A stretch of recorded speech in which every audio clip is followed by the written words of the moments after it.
Good evening. With the Lobo women bowing out earlier today to TCU in the Mountain West Championships, it's the Lobo men's turn to try their luck in the tournament against BYU.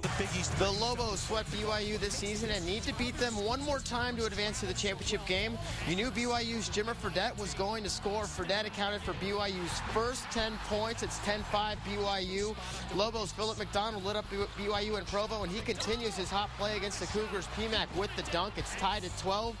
More McDonald, he hits back-to-back threes, tying it back up at 18.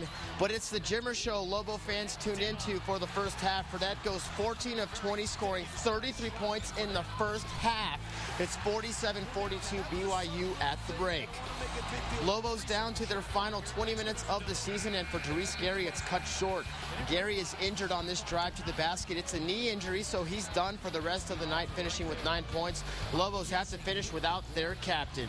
Junior Drew Gordon steps up, flash with the jam. It's tied at 55. He had 17 points and 15 rebounds tonight.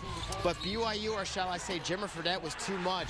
With the and one play, Fredette goes for 52 points as New Mexico falls to BYU 87-76. Sports Director Van Tate is in Las Vegas with reaction. Van? The Lobos just could not overcome a Mountain West Tournament record performance by Jimmer Fredette, who scored 52 points, his old record of 45 against TCU last season. Fredette was just unguardable. You know, he's a very special talent, and obviously had one of those very special nights. When Therese went out, did that kind of take some of the life out of you guys?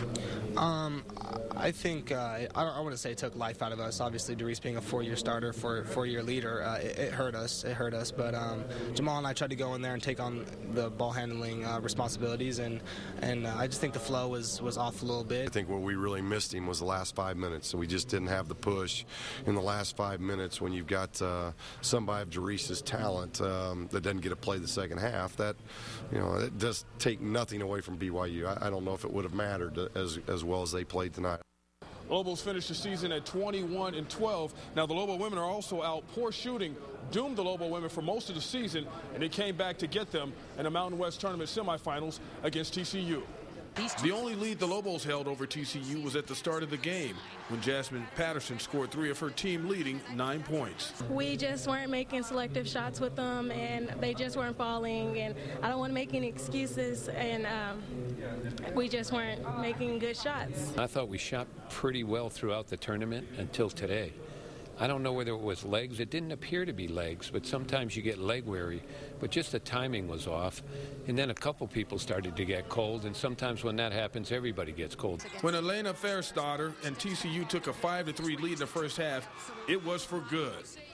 Fairstarter would score 25 points as the Lobos would go ice cold for the remainder of the game.